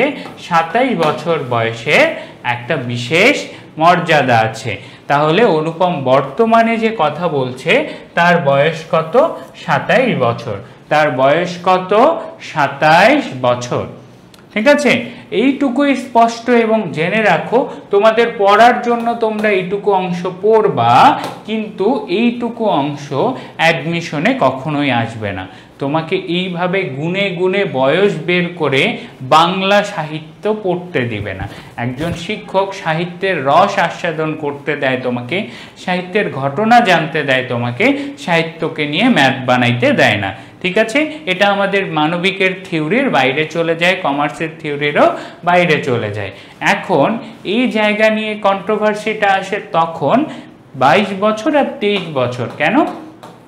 কারণ মাঝখানে 1 বছরের ঘটনায় একদমই স্পষ্টভাবে বলা নাই যে অনুপমের বয়স যে বিয়ের সময় 23 বছর ছিল নাকি ট্রেনে দেখা হওয়ার সময় 23 বছর ছিল, এটা নিয়ে কন্ট্রোভার্সি। কিন্তু এটার একটা উত্তর আছে, অ্যাডমিশনে আসা একটা কোশ্চেনে, অ্যাডমিশনে ঠিক না, বিভিন্ন জায়গায় পাওয়া কোশ্চেনে বা টেস্ট পেপারে পাওয়া কোশ্চেনে এটা অ্যাডমিশনে আসে নাই যে অপশনে 23 ছাড়া 22 ছিলই না। তো সেই প্রশ্নকে যদি রেফারেন্স নাও, সেই প্রশ্নকে রেফারেন্স নিলে কিন্তু বুঝতে হবে বিয়ের সময় অনুপমের বয়স 23 বছর। আবার এখন কারো মতে সেটা 22 বছরও হতে পারে। এই কন্ট্রোভার্সির কোনো এন্ডিং নাই, it's a never ending controversy. অর্থাৎ তোমার আলোচনাটায় আবার আরো কন্ট্রোভার্সি আছে। দেখো দেখো বিয়ের সময় কল্যাণীর বয়স 15 বছর, ঠিক আছে, বিয়ের সময় কল্যাণীর বয়স 15 বছর, এটা একদম সঠিক, এটা একদম সঠিক, এটা নিয়ে কোনো কন্ট্রোভার্সি নাই। এবং তার 1 বছর পরে অর্থাৎ ট্রেনে দেখা হওয়ার সময় 16-17 বছর। তাহলে মাঝের ডিফারেন্স কয় বছরের? 1 বছরের। ঠিক আছে, এখন ঝামেলা হচ্ছে ভাইয়া এগুলো নিয়ে আমরা কি করব, জাস্ট জানবা, একটা প্রশ্ন জানবা, অনুপমের বর্তমান বয়স 27 বছর, এটা নিয়ে কোনো কন্ট্রোভার্সি নাই। 2 নাম্বার, বিয়ের সময় কল্যাণীর বয়স ছিল 15 বছর, কোনো কন্ট্রোভার্সি নাই। তারপর বিয়ে থেকে ট্রেনে দেখা হওয়ার মাঝে ডিফারেন্স কত? 1 বছর, কোনো কন্ট্রোভার্সি নাই। অর্থাৎ তখন ট্রেনে দেখা হওয়ার সময় কল্যাণীর বয়স ছিল 16 থেকে 17 বছর। এই 3টা উত্তর একদম ঝকঝকে তকতকে উত্তর। এবং মামার সাথে অনুপমের বয়সের ডিফারেন্স 6 বছর, বর্তমানে মামার বয়স কত? 33 বছর, এটা নিয়েও কোনো কন্ট্রোভার্সি নাই, এটা নিয়েও কোনো কন্ট্রোভার্সি নাই। ঠিক আছে, ওকে। তাহলে বিয়ের সময় কল্যাণীর বয়স ছিল 15 বছর, বর্তমানে কি? বর্তমানের ঘটনা এখন চলে আসবে কত ডিফারেন্স? বর্তমানে আমরা 4 বছরের ডিফারেন্স পাবো বর্তমানের সাথে কল্যাণীর বয়সের। সেই জায়গার আলোচনা করলে কল্যাণীর বর্তমান বয়স 19 বছর, এটা নিয়েও আমরা কোনো কন্ট্রোভার্সি পাবো না। কন্ট্রোভার্সি শুধু অনুপমের একটা বয়স নিয়ে, সেই বয়সটা হচ্ছে কি বলো দেখে, এই যে 23 বছর বয়স অনুপমের, এটা কি ট্রেনে চড়ার সময় ছিল নাকি এটা ছিল অনুপমের বিয়ের সময়? তো এটাকে আমরা রেফারেন্সে বেশিরভাগ জায়গায় ব্যবহার দেখে বয়সের আলোচনায় 23 বছর বয়সটাকেই নিব, 22টাকেও একেবারে ছেড়ে দেওয়া যায় না, বাট 23 বছর মোস্ট জায়গা থেকে মোস্ট রেফারেন্সে আমরা পাই।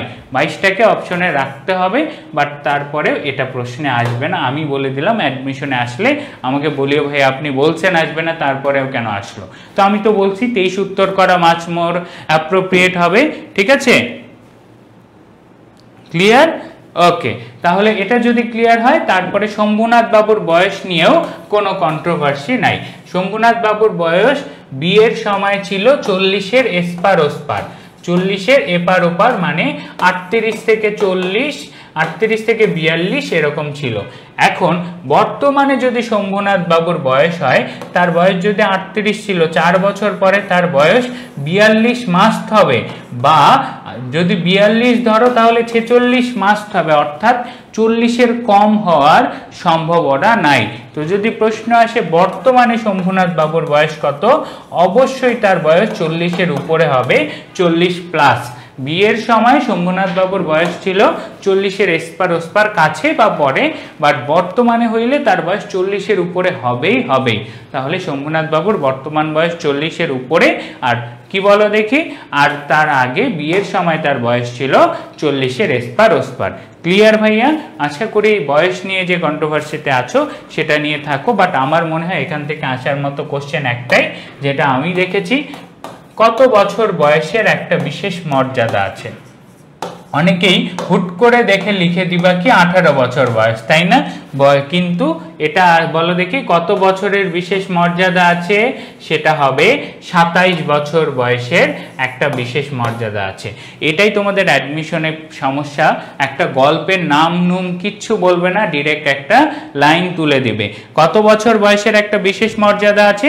27 বছর বয়সের একটা বিশেষ মর্যাদা আছে। তো এই ছিল তোমাদের আলোচনার কাহিনী শেষ, খতম। ঝকমকে তকমকে। অপরিচিতাতে এমন একটা বিন্দু সিন্ধু কিচ্ছু নাই, কিংবা একটা বালুকণাও নাই যেটা আমরা বাদ দিছি। এখন ভাইয়ার কথাগুলোকে নোট যদি করে থাকো, প্র্যাকটিস করে থাকো, আর কোনো সমস্যা হবে না, ঠিক আছে? তার বাইরে থেকে আমরা কিছু উক্তি পড়ে ফেলি, রিভিশন দিয়ে ফেলি। এ জীবনটা না দৈর্ঘ্যের হিসেবে বড় না গুণের হিসেবে বড়। এটা কার কথা? অনুপমের কথা। কি বোঝায়? অনুপমের আত্মসমালোচনা বোঝায়। আরেকটা উক্তি, ওহে মেয়ে যদি বলো একটা খাসা মেয়ে আছে, উক্তিটা কার? হরিশের। তারপর কলি যে 4 পোয়া হয়ে আসিল, এখানে কলিযুগের পরিপূর্ণরূপে আত্মপ্রকাশ বলে কারা? সকলে। দেখি মেয়ের বিয়ে দেন কেমন করিয়া, এটাও বরপক্ষের সকলে বলে। তাহা হইলে তামাশার যেটুকু বাকি আছে তাহা পুরা হইবে। এই কথা মামাকে বুঝাই দিল কারা? হিতৈষীরা। অর্থাৎ মামা কি করতে চাচ্ছিল? মামলা করতে চাচ্ছিল। এখন মামলা করলে তো আরো দুনিয়ার সব মানুষ জেনে যাবে যে বরপক্ষকে বা বিয়ে থেকে তাড়িয়ে দিয়েছে, তাই না? তো সেই জন্য হিতৈষীরা, শুভাকাঙ্ক্ষীরা বলে যে না, এটা হইলে যেটুকু তামাশা হয়েছে মান সম্মান আর কিচ্ছু থাকবে না। মেয়েটিকে আমার ফটোগ্রাফ দেখানো হয়েছিল। অনুপম কথা জানতে পারে কার কাছ থেকে? হরিশের কাছ থেকে। শিগগির চলে আয়, এই গাড়িতে জায়গা আছে। কল্যাণীর উক্তি, একবার মামার কাছে কথাটা পারিয়া দেখো। এখানে কথাটা কি? বিয়ের কথা। এটা অনুপম কাকে বলে? হরিশকে বলে।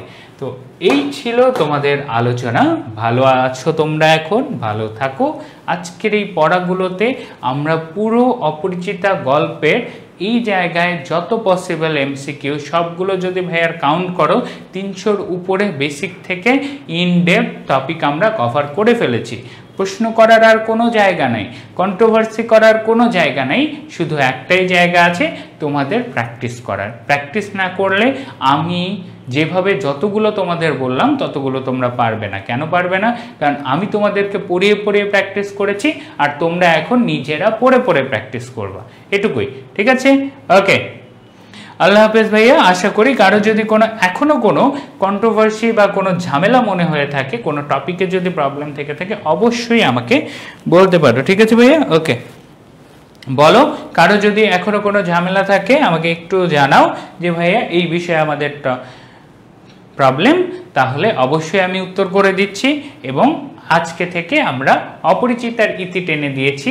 আমরা রবি ঠাকুর, রবি সাহিত্য পড়েছি, তো নেক্সট দিনে অবশ্যই আমরা সোনার তরীতে ঝাঁপিয়ে পড়ব। ঠিক আছে? ওকে, সো সবাই উত্তর করো দ্রুত।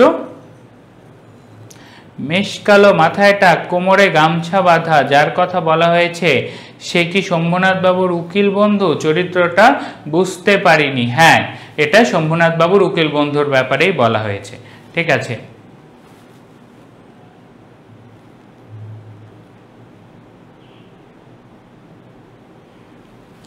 গল্প করার সুযোগ নাই ভাইয়া, অনলাইনে কোনো গল্প নাই। গল্প, বন্ধু, এগুলো জীবন থেকে বাদ দিতে বলছি না। এই সময়টাতে তুমি আসল রূপ দেখতে পারবে অ্যাডমিশনের শেষে। সবার ক্ষেত্রে হয় না, বাট 90% থেকে প্লাস ক্ষেত্রেই তোমরা দেখতে পারবা যে বন্ধুগুলো তোমার ছিল তাদের চান্স হইলে সেই বন্ধুগুলো তোমার থাকবে না। আবার চান্স না হইলে তুমি যদি ভালো হও, এমনও দেখবা তুমি এমন হয়ে গেছো চান্স পাইলে চান্স না পাওয়া বন্ধুটাকে তুমি তোমার আপন করে নিতে পারতেছো না। সো এই প্ল্যাটফর্মটা তোমাদেরকে রাস্তা দেখানোর জন্য। সো সেই জায়গায় লাইফটা অফ করে দেব। গান গেয়ে শোনান, আমার গানের গলা নাই ভাইয়া, আমি পারি না। ঠিক আছে? ওকে, ট্রেনে দেওয়া হয়েছিল তখন কি তার 24 বছর বয়স ছিল? না ভাইয়া, তার 24 বছর বয়স। হ্যাঁ, ঠিক আছে, 24 বছর বয়স হবে যদি আমরা বিয়ের সময় বয়স ধরে। অনুপমের বয়স 24 বছর ছিল, কিন্তু এটা নিয়ে কন্ট্রোভার্সি আছে, বললাম না, এই বয়সের আলোচনা বাদ দাও। 24 বছর বয়স ধরাটাই মাছ মোর অ্যাপ্রোপ্রিয়েট হবে। ঠিক আছে? ওকে, সরস্বতীর পদ্মবন দলিত কি বলো দেখি, বিদলিত হওয়ার কারণ হচ্ছে বর্বর কোলাহল, অর্থাৎ গানের আওয়াজ এবং কনসার্টের যে ওরা বিশ্রী আওয়াজ করছিল, এই বিকট আওয়াজকে বলা হয়েছে যে তারা সঙ্গীতের অবমাননা করছে। তাহলে বিয়ের সময় যে সঙ্গীত বা বর্বর কোলাহলের আয়োজন করা হয় সেটার কারণেই এটা হয়। ঠিক আছে, ওকে।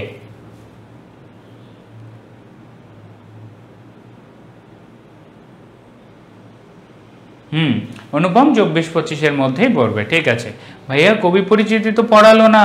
আরে তুমি রবীন্দ্র সাহিত্যের ক্লাস নিলাম রে ভাইয়া, একটা গোটা ক্লাস রবীন্দ্র সাহিত্য পড়ছি, আর কি কবি পরিচিতি পড়বা? ক্লাসের শিডিউল ফলো করো। যারা নতুন ভর্তি হয়েছে অবশ্যই ক্লাসের শিডিউল ফলো করবা, সব কিচ্ছু বাদ যাবে না ভাইয়া। কবি পরিচিতি কেন, এটা তো অপরিচিত গল্পের একটা পার্ট, গতদিন প্রথম থেকে পার্ট। তার আগে আমরা রবীন্দ্র সাহিত্য অলরেডি পড়ে ফেলেছি।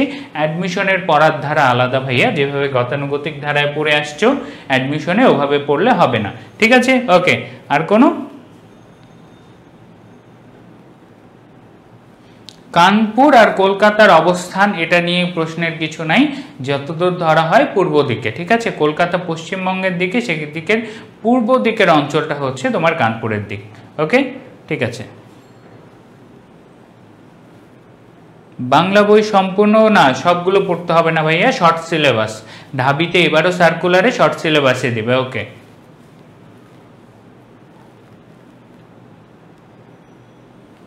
একটা বিষয় বুঝি না, অনুপমকে বিনু দাদা কল্যাণীর, ও আচ্ছা, কল্যাণীকে চিনতে পারেনি কেন ভাইয়া? শুনো, বিনু দাদা তো আর কল্যাণীর ছবি তুলে আনেনি, রূপের বর্ণনা শুনে আমি বললাম একটা মেয়ের মুখে গালের এই জায়গায় লাল লাল আভা, তাতে কি আমি সামনে দেখে মেয়েকে চিনে ফেলবো? হ্যাঁ, ছবি তো দেখা লাগতো, তাই না? ওকে,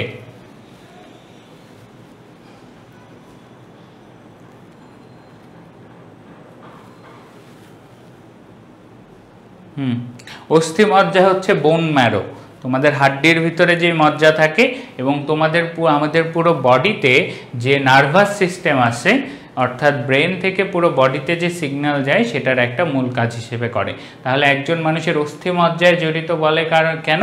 কারণ মানে হচ্ছে তার শিরায় শিরায় হচ্ছে টাকার প্রতি আসক্তি জড়িত। ওকে, ঠিক আছে। অনুপমের মাতৃ আজ্ঞা হচ্ছে তার মায়ের অধীনে যে সে চলতো সেই আজ্ঞা, তার মাতৃ আজ্ঞা মানে আসল মাতৃ আজ্ঞা মায়ের আজ্ঞাই। ঠিক আছে, ওকে।